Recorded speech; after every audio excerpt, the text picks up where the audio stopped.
औज़ुबिल्लाहि मिनश्शैतानिर्रजीम बिस्मिल्लाहिर्रहमानिर्रहीम अल्लाहुम्मा कुल्लि वलिय्यिकल हुज्जत इब्नुल हसन सलवातुका अलैहि वला बाइही फ़ी हाज़िहि स्साअ व फ़ी कुल्लि साअ वलिय्यन व हाफ़िज़न व क़ाइदन व नासिरन व दलीलन व ऐनन व हत्ता तुस्किनहु अर्ज़क व तुमत्तिअहु फ़ीहा तवीला अल्लाहुम्मा सल्लि अला मुहम्मद व अली मुहम्मद व अज्जिल फ़रजहुम। अस्सलामु अलैकुम सामीन, हमारे चैनल ज़िक्र उला में खुशामदीद। मैं आज आपके सामने इल्लामा लाजपाल हुसैन की तसनीफ़ कलाम इब्लीस से कुछ इक़्तिबास पेश कर रही हूँ, जिसके बुनियादी मक़ासद आप तक ऐसा इल्म बयान करना है कि लोगों में ऐसा शऊर बेदार हो जिससे शयातीन की चालों, हरबों और गुमराह कुन ख़यालात से बचा जाए। अगर आप इस किताब का मुकम्मल मुताला करना चाहें तो इस किताब के PDF वर्जन को हमारे वेबसाइट www.idarakhatamulawliya.com से फ्री इंस्टॉल कर सकते हैं। शुक्रिया। शैतान ने हज़रत इब्राहीम को हज़रत इस्माइल की कुर्बानी से किस तरह रोकने की कोशिश की। हाजी मना में रमी और जमरा क्यों करते हैं? शैतान पर काबू पाने का तरीका। जनाब इब्राहीम और इस्माइल का ताल्लुक़ ग्रोह मुखलसीन से था। ज़िबे इस्माइल का वाक़या और शैतान का कलाम। जब हज़रत इब्राहीम अपने साहबजादे जनाब इस्माइल को मना की तरफ लेकर चले तो शैतान एक बूढ़े की शक्ल में आपके पास आया और कहा, ए इब्राहीम, अपने बेटे को कहाँ ले जा रहे हो? आपने फरमाया, इसे कुर्बान करना चाहता हूँ। इब्लीस ने कहा, तुम इसे कत्ल करना चाहते हो जिसने पलक झपकने की मिकदार बराबर भी खुदा की नाफरमानी नहीं की। इब्राहीम ने कहा, खुदा ने मुझे इसका हुक्म दिया है। इब्लीस ने कहा, नहीं, ये हुक्म तुम्हें शैतान ने दिया है। इब्राहीम ने कहा, वाय हो तुझ पर, जिस ज़ात ने मुझे इस मुकाम तक पहुँचाया है उसने ही मुझे इसका हुक्म दिया है।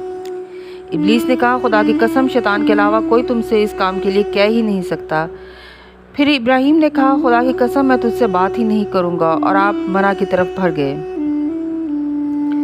इब्लीस ने अपनी गुफ्तगू जारी रखी और कहा, ए इब्राहीम, तुम चूँकि लोगों के राहबर और पेशवा हो, अगर तुमने अपने बेटे को ज़िबा कर दिया तो देखा देखी दूसरे लोग भी अपने बेटे को ज़िबा करने लगेंगे। लेकिन इब्राहीम ने उसकी बातों की तरफ कोई तवज्जो न दी और अपने काम में लगे रहे। एक दूसरी रिवायत में है कि जनाब इब्राहीम ने जनाब इस्माइल को अपना ख्वाब बताने से पहले फरमाया, मेरे बेटे, रस्सी और छुरी ले लो ताकि इस दर्रे में जाकर ईंधन इकट्ठा करें। जब वो लोग चल दिए तो इब्लीस बूढ़े आदमी की शक्ल में इब्राहीम के सामने आया ताकि उन्हें इस काम की अंजामदही से रोक दे। इसीलिए उसने इब्राहीम से कहा, ए बूढ़े आदमी, यहाँ क्या कर रहे हो? इब्राहीम ने कहा, मुझे इस दर्रे में काम है, वहीं जा रहा हूँ। इब्लीस ने कहा, खुदा की कसम, मुझे लग रहा है कि शैतान ने तुम्हें ख्वाब में अपने बेटे की कुर्बानी का हुक्म दिया है और तुम उसे कत्ल करने जा रहे हो। जनाब इब्राहीम ने शैतान को पहचान लिया और अपने से दूर भगा दिया और कहा, ए खुदा का दुश्मन, दूर हो जा। खुदा की कसम, जिस बात का मुझे हुक्म मिला है इसे अंजाम दूंगा। जब इब्लीस इब्राहीम से मायूस हो गया तो हज़रत इस्माइल के पास आया जो अपने बाप के पीछे पीछे चल रहे थे और उनसे कहा, तुम्हें पता है कि तुम्हारे बाप तुम्हें कहाँ ले जा रहे हैं? इस्माइल ने कहा, इस दर्रे में हम ईंधन जमा करने जा रहे हैं। उसने कहा, खुदा की कसम, वो तुम्हें कत्ल करने के लिए ले जा रहे हैं। इस्माइल ने पूछा, वो क्यों? इब्लीस ने कहा, वो समझ रहे हैं कि खुदा ने उन्हें इस बात का हुक्म दिया है। इस्माइल ने जवाब दिया, तो जिस बात का हुक्म उनके परवरदिगार ने दिया है उन्हें इसे ज़रूर अंजाम देना चाहिए, और मैं भी उनका दिलो जान से मुतीओ फरमा बरदार हूँ। इब्लीस हज़रत इस्माइल से भी मायूस हो गया तो वो मक्का में जनाब हाजरा के पास उनके घर में आया और कहा, तुम्हें पता है इब्राहीम अपने बेटे को कहाँ ले गए हैं? उन्होंने कहा, ईंधन जमा करने के लिए गए हैं। उसने कहा, नहीं, उन्हें कुर्बान करने के लिए ले गए हैं। हाजरा ने कहा, नहीं, वो हरगिज़ ऐसा नहीं करेंगे क्योंकि वे अपने बेटे को बहुत चाहते हैं। इब्लीस ने कहा, लेकिन उनका ख्याल है कि खुदा ने उन्हें इस काम का हुक्म दिया है। हाजरा ने कहा, अगर उनके परवरदिगार ने इस काम का हुक्म दिया है तो हम सब इस हुक्म के आगे तस्लीम हैं। इब्लीस गैज़ो गज़ब की हालत में वहाँ से चला गया और हज़रत इब्राहीम के ख़ानदान को ना बहका सका।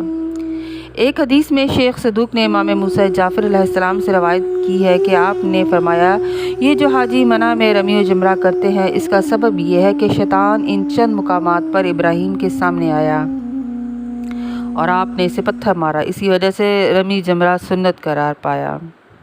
मौला अली ने फरमाया, जो शख्स अपने नफ्स को तोहमत दे और अपने नफसानी विश्वासों पर एतमाद ना करे उसने शैतान पर काबू पा लिया।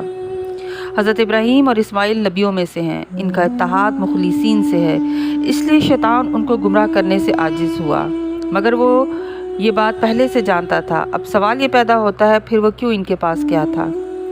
عرض کرنے کا مقصد یہ ہے کہ شیطان ملعون نے تو خود کہا ہے کہ میں صراط مستقیم پر بیٹھا ہوں اور تمام انبیاء اور رسل بھی صراط مستقیم پر قائم ہیں، لہٰذا اس راستے پر ان سے ملاقات کا ہونا یقینی تھا۔ اس سے معلوم ہوتا ہے کہ شیطان صراط مستقیم سے ہٹتا نہیں ہے، بلکہ حتی الامکان کوششیں اور دلائل حجتوں کے ساتھ مقابلہ کرتے ہوئے قائل کرتا ہے۔